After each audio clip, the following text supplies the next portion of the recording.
And from a background point of view, I know that some of you are nurses, but do we have any other healthcare professionals? Physios, paramedics, pharmacists?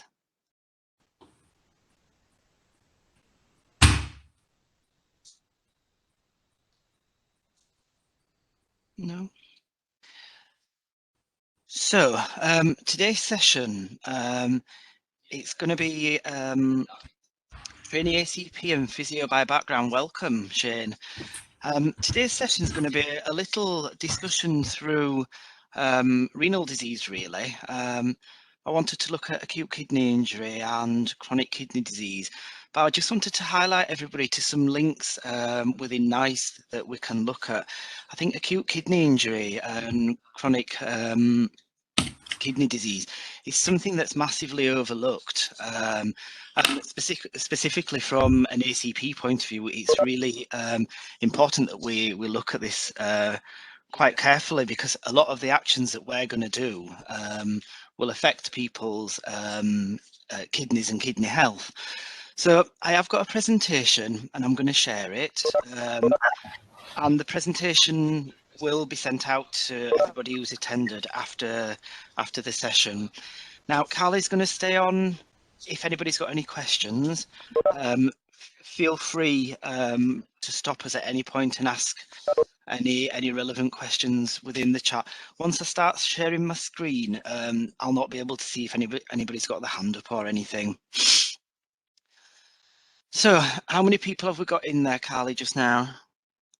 You've got 50, so that's quite a number. So if you wanted to get going. Yeah, we'll start.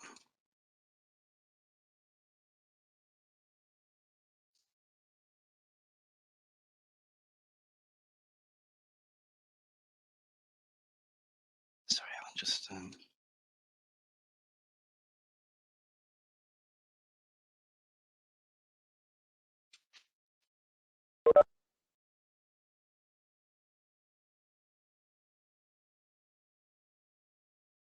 So, Carly, can you see my screen? Yep. Lovely. Okay. Bear with me a second, because I'm not sure. It's a split screen. Do you know how I take it away from a split screen, Carly? On your screen in front of you, there's what looks like a screen with a slice through it. Try that.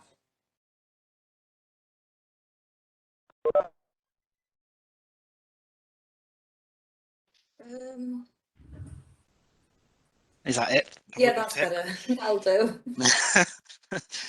Okay. So we'll make a start. What I wanted to talk about today is the renal system, and I wanted us to look at acute kidney injury and chronic kidney disease. But this is not just about me talking. This is about you joining in as well. So feel free to jump in, because I've got some questions that I want to ask out there, and I'd kind of appreciate it if you'd help out by answering some of the questions. So, chronic kidney disease. This is a bit of a group discussion. So, question for the group there. How do we care for somebody with CKD? What is our job as a trainee ACP or a qualified ACP? How do we look after somebody with CKD? And if anybody wants to speak, you can put your microphone on and you can join in and speak.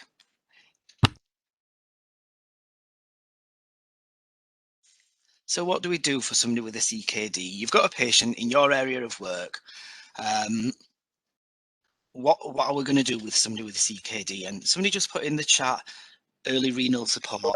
Yeah, that's absolutely fine. But as an ACP, what do you want to do? What is your, or as a physician's associate or a trainee ACP? Sorry, you'll have to excuse me. I'm not familiar with WebEx, so I don't know how you can put your hand up. So apologies if you think I'm butting in. I don't know. If you put your hand up on the bottom of the screen, there is next to share, the share function, there is like a little hand you should be able to see. Oh no, I don't have that. Sorry. Is it Nina? It is, yeah. So I'm a qualified ACP in general practice. Yeah. And it's I don't know why, but for some reason I've just had a massive spate of CKDs at the moment. It's all I seem to be having.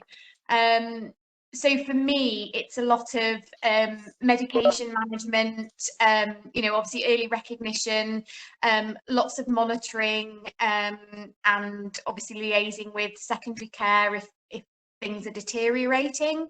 But it's medication and monitoring in general practice, sort of. Well, this is what I kind of seem to be doing a lot at the moment with our CKD patients. There's a massive upsurge at the minute of CKD, and it's largely due to the pandemic, because the regular blood tests that people are getting in terms of AKI and CKD, we've not been exposed to them because we've all been working differently. So there's a huge proportion of patients that are now being found to have a CKD, and you're absolutely right, Nina.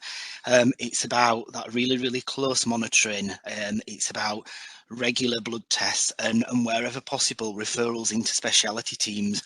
But because speciality teams are now overwhelmed because of the workload that they've got because of the pandemic, it's getting difficult to get people seen early. So it is indeed about us looking after them. So thanks very much for that. So in terms of apologies for butting in. No, you're welcome. You're welcome to it. It's difficult on WebEx, and especially if I'm not sure how to work most of it. So thankfully, Carly's here to help out. You've got somebody else with a hand up, Jenna Tate. Hi, Jenna. How are you? Hi, I'm good, thanks. How are you, David? I'm all right, thank you. Nice to hear from you. So, Jenna, you're a nurse by background, aren't you?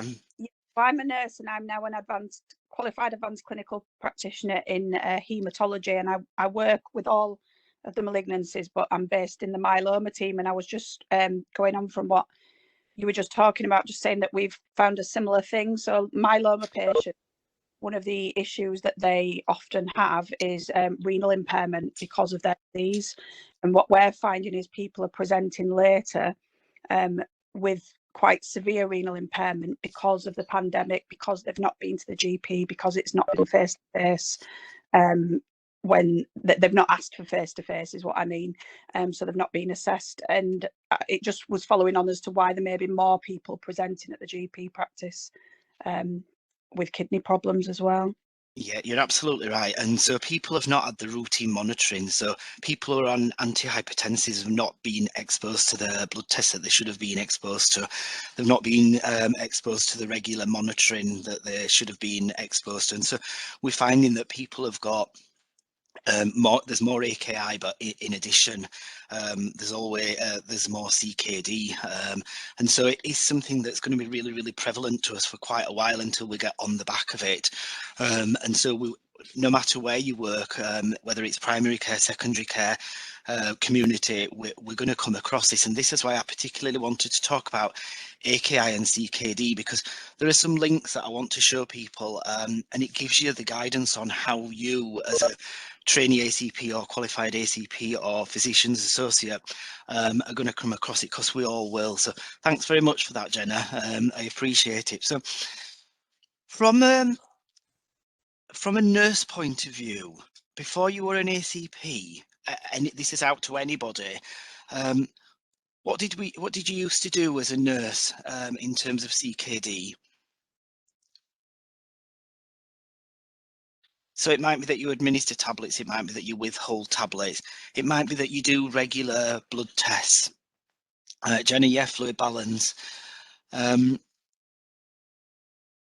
So from a physiotherapy point of view, I noticed that somebody was a physio by background.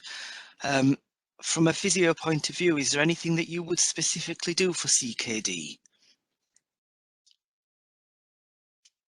Feel free to put your mic on and speak. Have we got any paramedics out there?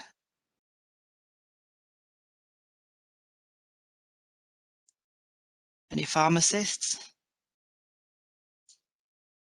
Okay, so what the point that I'm trying to make is... Yeah, I'm a pharmacist. Oh, hi. Is it Sarah? Yeah, it's Sarah. Yeah. Sarah, and are you training to be an ACP as well? I'm actually already an ACP. Ah, lovely. So prior to being an ACP, when you were a pharmacist, is there anything that you do differently now as a qualified ACP from what you would have done as a pharmacist?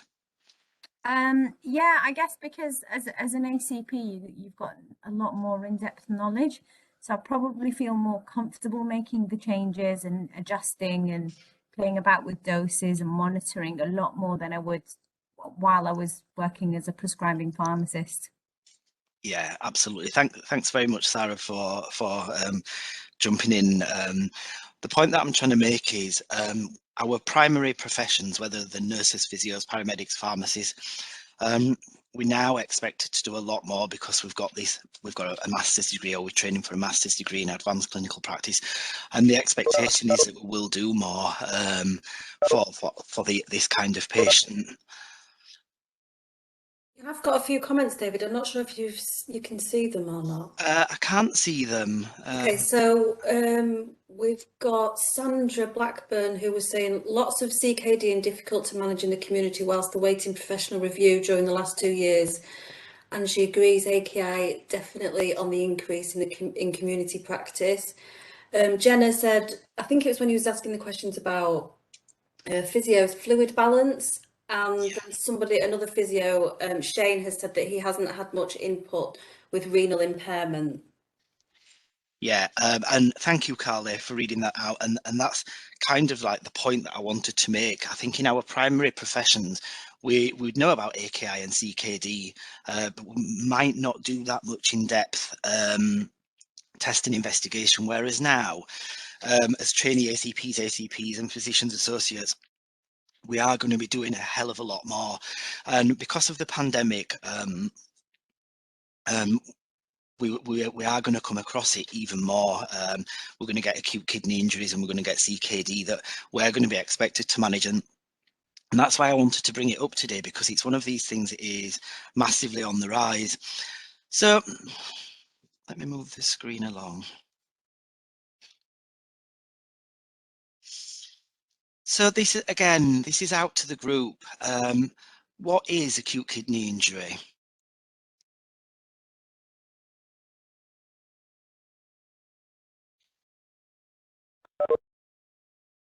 Anybody want to offer any explanations what it is? It is indeed what it says on the tin. It's an acute injury to the renal system. So this is an easy question. So come on, guys, help me out here. Who does acute kidney injury affect? It can affect anybody. Absolutely anybody, Sandra. It does. It'll affect us as healthcare professionals, because we quite often do a 12-hour shift at work, don't we? And we don't drink properly, and we don't go to the toilet. It affects runners. It affects people who do exercise, but also it massively affects our patients. And there's a very large statistic, I think, of about 18% of hospital admissions that end up developing an acute kidney injury. Because of something that we've done. It might be something that we've started, or something that we haven't yet stopped. It might be that we've not recorded a fluid balance properly, so we're not sure what somebody's drinking or passing out, or passing urine. So acute kidney injury indeed affects absolutely everybody, and it's on the increase. It shouldn't really happen to hospital patients. We should be looking after people a little bit differently, but again, times are tough. We're working short-staffed. People in the community haven't always got access to fast blood tests or fast scans or things like that, or diagnostics. So it can be difficult. So in terms of somebody who we see in our care who's got an acute kidney injury, how do we treat it? What is the initial treatment for us finding somebody with an AKI? Medication review. Yeah, medication review. Is that Stephanie? Yeah. It is, yeah. Yeah. So what kind of medications do we want to look at? What medications are kidney toxic? The way I'm Anna, one of the PAs. So the way I remember is under acronym DAM. So we have diuretics, ACE inhibitors, ARBs, metformin. I know it doesn't directly, but it can cause acidosis. and NSAIDs. So obviously, and all of the basically all nephrotoxics needs to be stopped as soon as AKI is identified.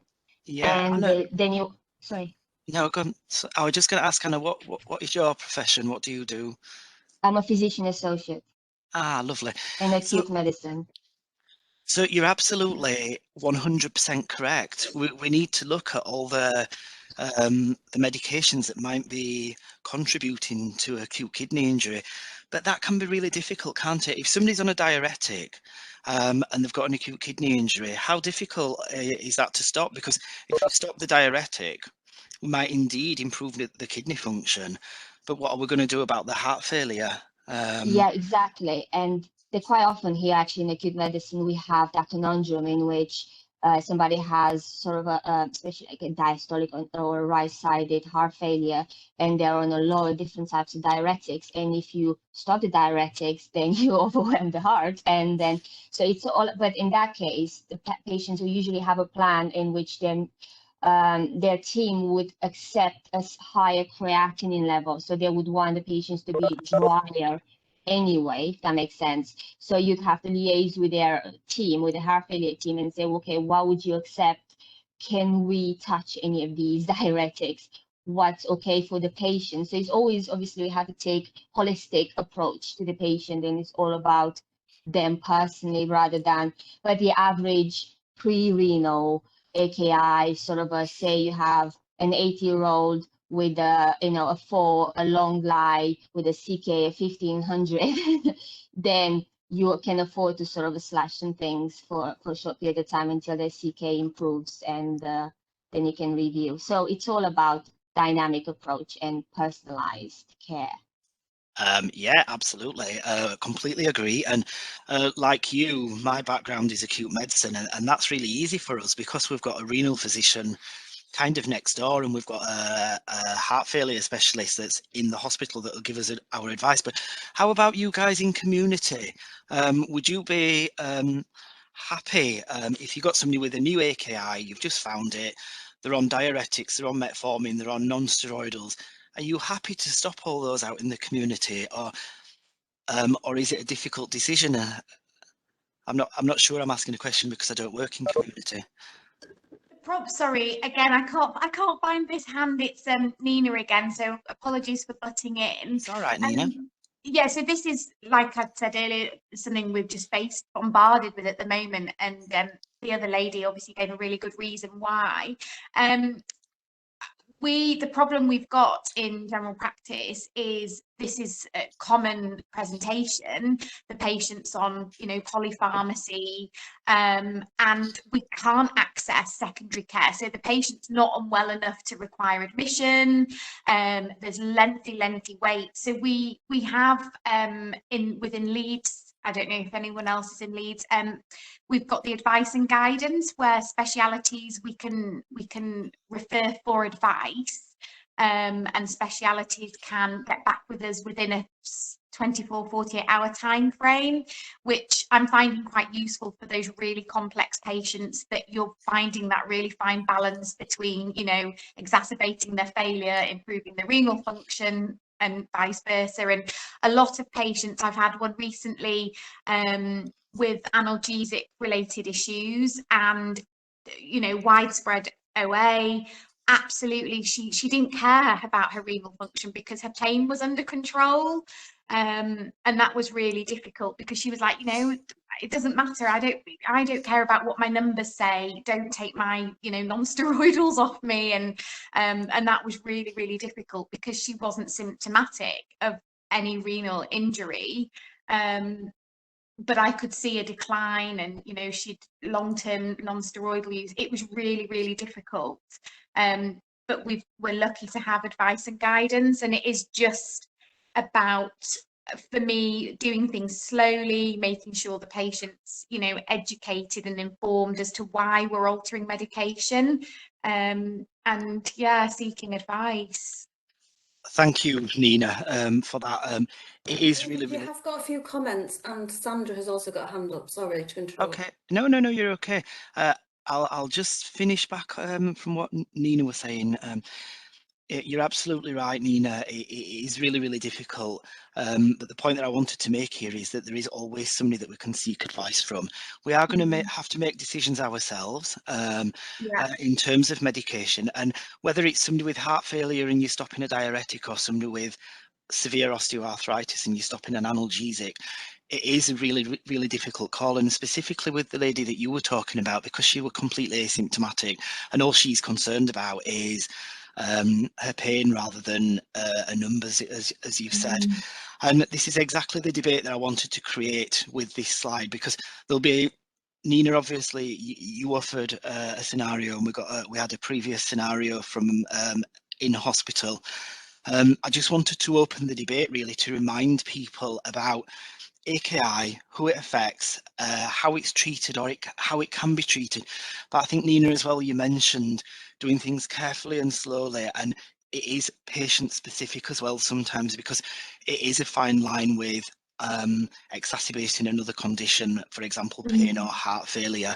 But what the kind of point that I wanted to make is there is help out there, and whether it's a GP or whether it's this advice line, or if you're lucky enough to be in a hospital, whether it's the heart failure team or the renal physicians, there is help out there, so you're not completely on your own. So thank you for offering that, Nina. Sorry, Carly, did you say that there was some, Sandra got a hand up, did you say? I did have, Yeah. I did have, but I think you've answered my question actually, David. All right, thanks. So thank you. No worries. And are there some comments?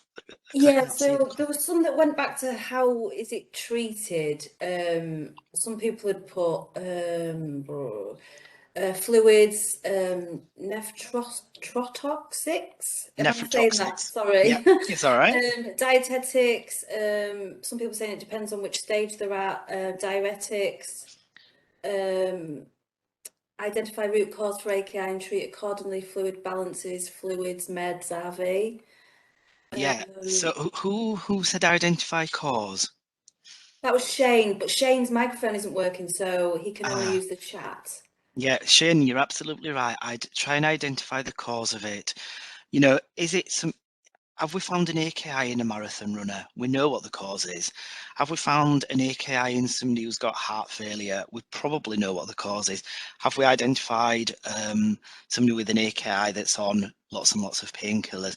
But sometimes it's more difficult. And so thanks, Shane, for offering that.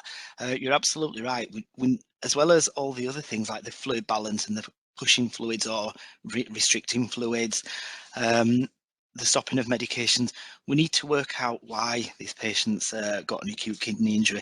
Now, for some of you, this will be your everyday work. You'll deal with this on a day-to-day basis.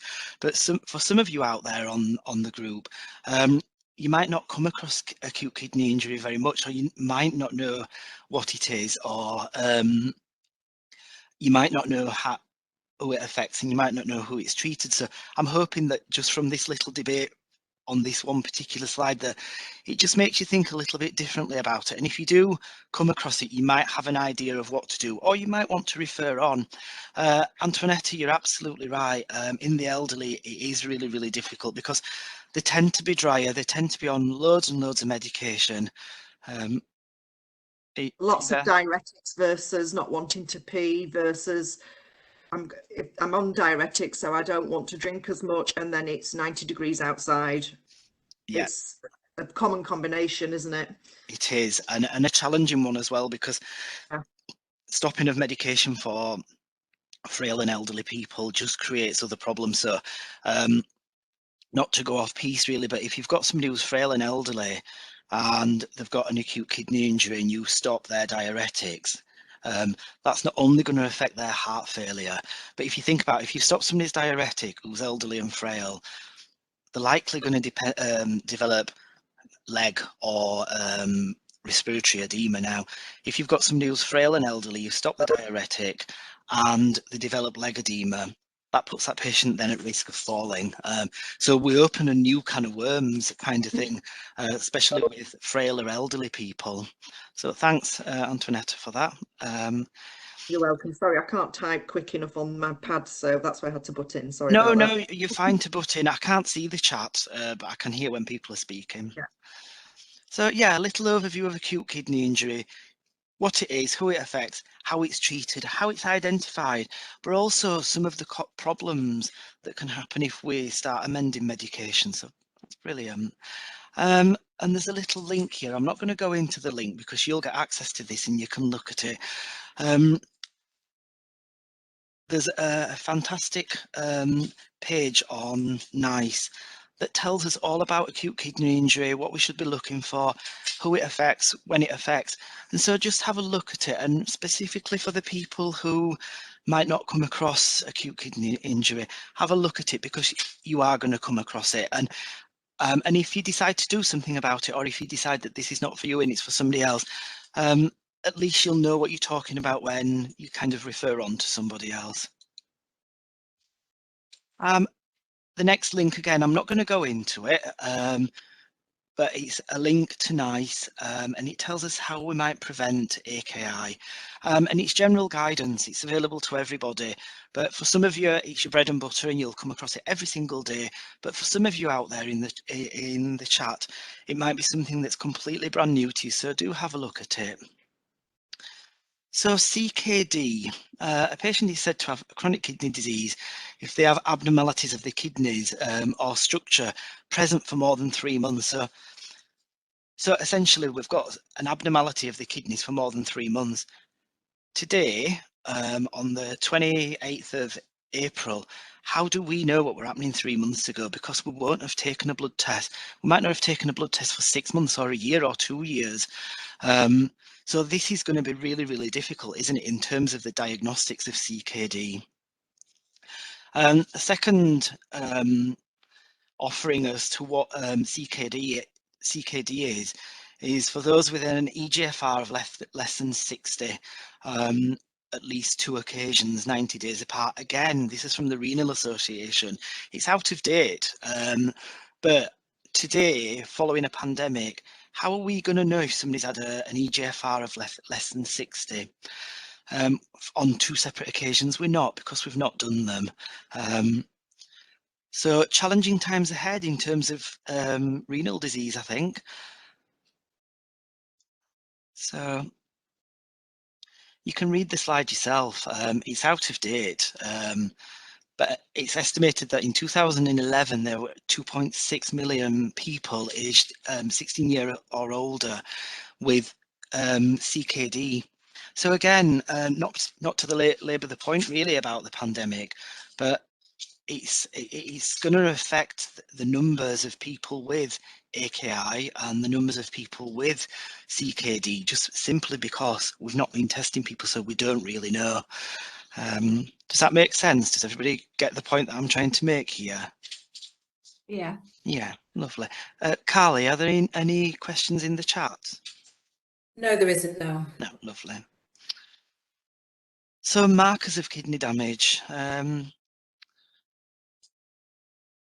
As you can see on the slide, lots of markers really, but lots of people that might have these markers. Electrolyte abnormalities, previous renal abnormalities, people with existing medical conditions like polycystic kidneys, or a history of renal transplant. Now, these are specific to kidney damage, but also can be other signs of other medical issues, can't there, as we know. So an EGFR. So out there in the chat, who looks at blood tests on a daily basis? It's going to be all of us, isn't it? Do we all look at the EGFR? Yeah. yeah, but it's not Yeah. always accurate, so you have to calculate it for person specific sometimes. So Yeah, but the EGFR that comes on a blood test, it's a good indicator, isn't it? And we can't prescribe certain medications if we've not got a GFR. For example, things like Fragmin or Deltaparin, these kind of things. So yeah, anybody who's doesn't look at bloods on a regular basis, start now as you look at the blood test, having a look at the EGFR. It's a sign of overall kidney function, and I'm not sure who it was that said it's not always accurate. It's not, but the labs can always calculate it for you if you do need an absolute accurate. You know, if you've got somebody with a really, really low EGFR and you're struggling for treatment points of view, there is help out there. People can help you to calculate it if it's something that you don't usually do. So up to now, because I think we've gone off piece just a little bit, I wanted to talk a little bit about acute kidney injury and just remind everybody that it's out there. I wanted to talk a little bit about prevention and cure, but I also wanted to re-familiarise people with CKD, what it is, who it's affecting, and that these numbers now are completely out of date because obviously we've not done things that we usually do. I wanted to let you know about some historical incidences of CKD, and we might put context to that and obviously be aware that these numbers are out of date and it's going to be excessively more. And as we've identified, people are coming through the door on a regular basis with AKI and CKD. And so if nothing else, if people just walk away today and look at the links so that we know what to do with these people, or we know what to stop, or we know what to start, or we know where to refer, then I think we'll be happy. Okay, EGFR. So who should be tested for CKD? This is a nice recommendation from 2016. And I'm just going to start by saying probably everybody, as opposed to this list of people, because as we identified, everybody's at risk of AKI, which then makes everybody at risk of CKD, especially because we've got an aging population, we've got people on multiple medications, but more specifically, we need to look at people with diabetes, people with hypertension, people with a history of AKI, cardiovascular disease, obesity, any other renal tract disease. So really, when I started this slide and I said everybody, it really is everybody, isn't it? And I think without everybody putting the hand up here, I think most of our patients who are unwell or who we're seeing, whether this is out in the community, whether it's in the GP practice or in the hospital, I think we'll all agree that we should be testing the using on more or less all of our patients. Does anybody disagree with me? It's fine to disagree, by the way. No? Perfect. Okay, so you can read these slides at your leisure. I don't need to go through all of them with you. So we have a specific considerations. Log out. Okay. We have specific considerations with people with diabetes. So all adults with type 2 diabetes should receive annual screening for diabetic nephropathy. Get my teeth in. So we should be screening all diabetic patients. So for people who work in the community or in GP practices, has this been happening, or is this happening now? Are we testing people annually? Sorry again, butting in. It's certainly, there's been a huge uptake, I think, which is why we're seeing such a massive, you know, cohort of patients with a kidney injury. Certainly here in Leeds, I'm a locum, so I work at many different practices, and testing has restarted again, and kind of what I'm seeing is restarted with force. And I'd probably say in about the past 5-6 months, this has kind of become back to normal, which probably is, you know, like I say, the reason why we're seeing this huge increase in abnormalities. So where I work, it seems to be the last 6 months that it's resumed normal, whatever normal is anymore. Yes, quite, Nina. And I'm so glad to hear that this is happening. I mean, obviously, we had to do what we had to do throughout the pandemic, but we also have a duty of care for our patients. And if the guidance is that we should be, you know, testing these people annually, then we most certainly should be. And although for you, Nina, and for anybody else out there in the community, it's making things difficult because number one, we've got to do the blood tests, so somebody's got to do them. And number two, we're finding these huge abnormalities. And it's difficult, isn't it? It's difficult to treat. It's difficult to stop medication when people are so symptomatic. It's difficult to stop medications in the frail and elderly people because it creates other problems. But I'm so glad that it started happening out there, so that we are indeed following the guidance and things are getting back to normal, which agree what you said, Nina, what is normal. So yeah, I'm not going to read all of the slide because you can read it at your leisure, and you can and you've probably read it while I've been chatting anyway. So there's some testing recommendations and considerations here. Is that you, Carly? Stephanie, were you wanting to say something? Sorry, I didn't realise I was unmuted and I was clearing my throat. It's all right, it's okay. So we talked a little bit about AKI and the causes and the prevention, and I've provided you a couple of links. We talked a little bit about CKD, and there's some links for CKD as well. I just wanted to alert you all to the classification of CKD. Now, there are different classifications, and this is just one of many. And I'm not going to go through all of it because you all will be glazed-eyed. But the classifications are here in front of you, and it's quite explanatory as to when we get different classifications. But do have a look at this, because as Nina kindly offered, it's on the increase. So AKI is on the increase, which obviously means that CKD is on the increase. But it might be a useful tool when you're referring somebody on for specialist advice, and whether this is to a physician's associate or whether it's to the GP or a medical registrar or a consultant geriatrician. It's good practice to be able to know what level somebody's at. I'm not going to go through it all. You can see that there. And then here is a link to the management of CKD. So it's, again, like AKI, it's nice guidance. So it's what we follow for best practice, but it's guidance on treatment options, what we should be doing at certain stages, what we should be starting, what we should be stopping, and obviously the safety netting for our patients. If you develop this is this is what you need to do, or if this happens, you'll need to seek medical attention. But again, I'm not going to go into the link because it'll just be too time consuming to go into them all, but you'll be able to go into that at your leisure. Carly, I noticed that there were a couple of comments coming in. Somebody had to leave, I think. Is there anything else that I need to... There's a couple of others as well. Just Sandra saying that at the minute everyone is wanting their overdue reviews due to COVID restrictions being lifted. And again, there's a backlog with all services. Patients in the community have a further wait if needing follow-up in secondary care. Yeah, absolutely. You're absolutely right, Sandra.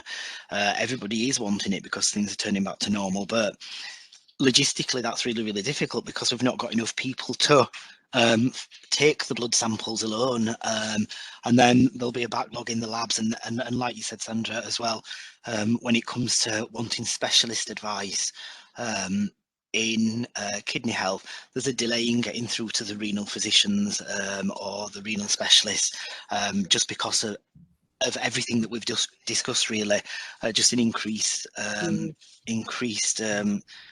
prevalence, really, of both AKI and CKD.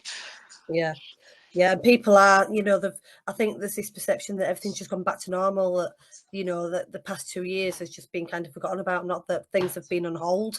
So like you say, in community and then probably in hospital, people, we're finding, are getting very frustrated because we're telling them we've done these bloods, we've noticed your CKD stages increased, and we've noticed this and noticed that, and then it's like, well, what are you going to do about it? And you say, well, we refer to a renal specialist, and then it's like, well, I've got a 6-month wait. Sorry, that's my dog. So yeah, it's frustrating for patients, frustrating for us, but there's nothing we can do about it other than try and manage it the best way we can. Yep, absolutely. You're completely right, Sandra. Manage it the best way that you can. And for us, for trainee ACPs, for ACPs, for physicians associates, pharmacists, we might want to do some changes to some medication or give some lifestyle advice. We might feel that this is out of our comfort zone and we might just want to refer on, because we all work obviously within our own area of practice, and we've all got our skill set. And it can be difficult for patients, and it can be difficult for us having, you know, to wait for these extended appointments, like with renal physicians and things like that.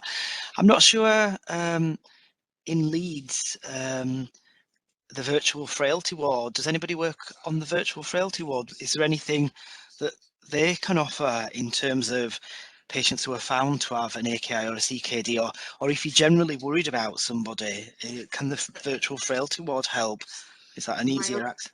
Am I okay to speak, David? So I'm on the other side of the frailties. I'm the acute same-day emergency care frailty service at Leeds. Okay. So I work kind of alongside, but remotely from the virtual frailty service.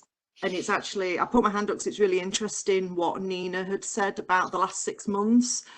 Because over the last 6 months, I've noted an increase in patients being referred with worsening anemia, and I've had to refer them to renal for consideration of EPO treatment, for treatment of the anemia. So that's quite interesting to hear. That kind of explains why I've seen an increase as well. Yeah, absolutely. I think we're all gonna see it, and I don't think that I've taught anybody anything brand new today. I think that we've just revisited what we already know, but kind of think it's you know, we've re-looked at AKI, we've re-looked at CKD, we've had perspectives from GP land, perspectives from community, and opinions from in the hospital, and I think that we're all seeing exactly the same, that there's an increase, and it's difficult getting people referred in. We're also getting people referred to other specialities. So thank you, Antoinetta, for that. Your hand's still up, but I'm presuming that... Oh, is it up? I don't know how to put it down. Oh, leave it up, it's fine, it's fine. Okay, sorry everybody. So yeah, a link here to the management of CKD. And so, like I said, when we're talking about AKI, this might be your bread and butter and you might know everything that's on there. But for some of the guys out there in the room, this might be kind of like fresh information or fresh knowledge. So do have a look at it.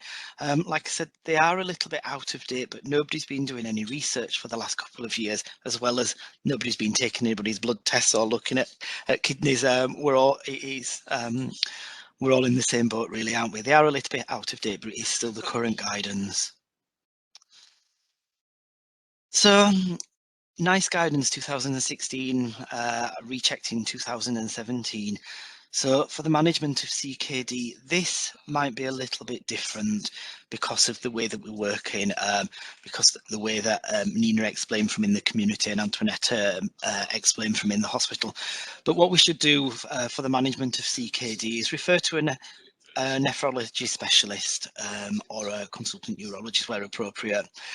Monitor progression of CKD. So monitor medication, monitor blood results, monitor what a patient's doing as well, what's happening with that patient as a result of possibly starting or stopping medication.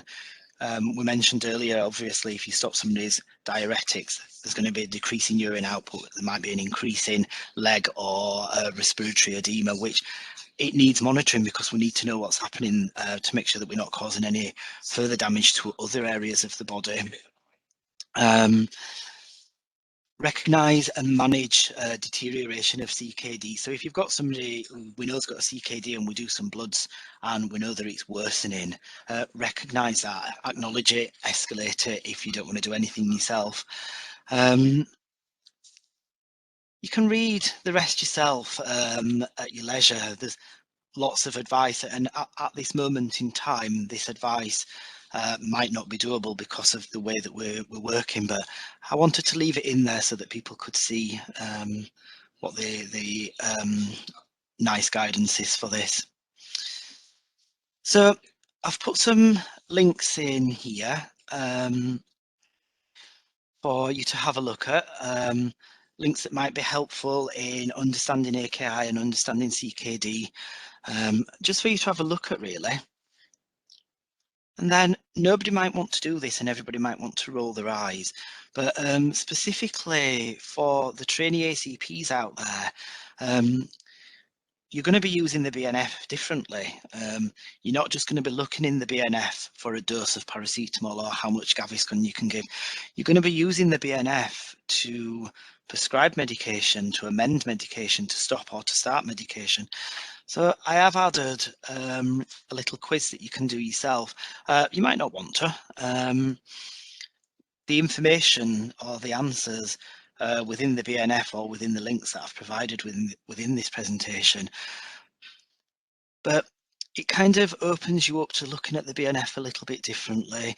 Kind of opens you up to looking at what we've prescribed for what ages. And bear in mind renal disease.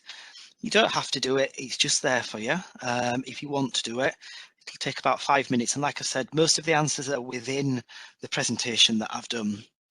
And so it's 20 past 10. I'm going to stop sharing my screen, I think. Stop sharing. And does anybody want to add anything in to what we've been talking about this morning? I didn't want to teach anybody how to suck eggs. I think most of you will already know most of the information that we've spoken about this morning. But what I wanted to do is just re-familiarise people with AKI, what the treatments are, what we do, who it affects. I wanted to re-familiarise people with CKD, and I'm super pleased that people out there came in and told us about their stories, because I think if you work in community, you don't always know what's happening in the hospital, and if you work in a GP practice, you might not know what's happening in the community or in the hospital. So with people sharing their experiences, it allows us to understand that it's not just us, it's everybody that's in the same boat. So thanks very much for that. Any questions? Or does anybody want to add anything that we've not talked about? You've got Rachel Short has raised her hand, David. Hi, Rachel. Hi, David. Hi, Carly. I work in urology, and I think, you know, I do feel this presentation has obviously been very medically managed, and I think a lot of people are very medicine. But from a urology point of view, it's more about making comments really about things for people to look for. All too often we get patients sent in.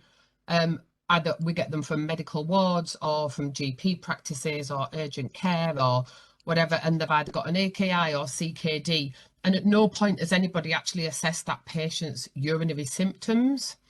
There are many men out there who have what we call chronic retention, where they've got, like, they're constantly retaining urine in their bladder, 300, 400, 500 mils, and then they can get what we call acute on chronic, and they can actually end up with an AKI. They have no symptoms, they do not have painful retention, so, you know, they're not automatically assumed to be in acute retention of urine. So it's things like that really, and people can get you know, asymptomatic obstructive ureteric stones as well. So I know we talked earlier about cause, but we were talking a lot about the medical causes rather than potential obstructive causes. So it's just really to alert people to the fact that, you know, we do have ureters that can be blocked, and prostates get very large sometimes in the aging male. And also, you know, obviously neurogenic bladders as well. So it was just really to alert people to those points.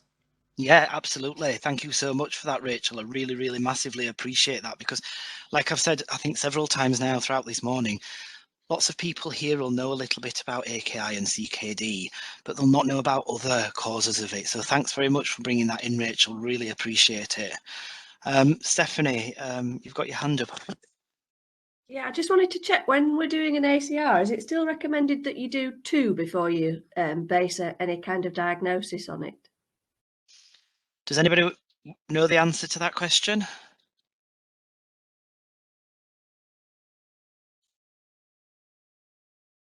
Stephanie, I'm really sorry, I don't know the answer to that question. That's why I've opened it up to the group.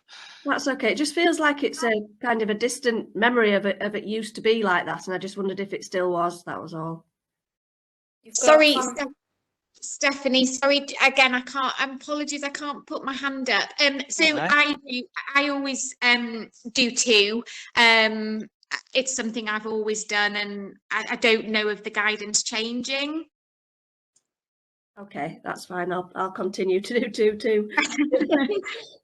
Thank you, Stephanie, for asking that question, and thank you, Stephanie, for answering that question. There is also a few comments in the chat from a couple of people say they think it is also 2. Ah, lovely. So that's confirmed. So if we've not learned anything else, we've learned that this morning. So I can't see the chat for some reason, Carly. Oh, yes, I've got it. Yeah, I think it's 2. I was told it was. Okay, perfect. So any other comments regarding this? Because obviously this is from a medical point of view, and rightly so, there are other causes. Does anybody else have any other issues that we should be looking at in terms of AKI and CKD and its diagnostic, and what else it could be? No?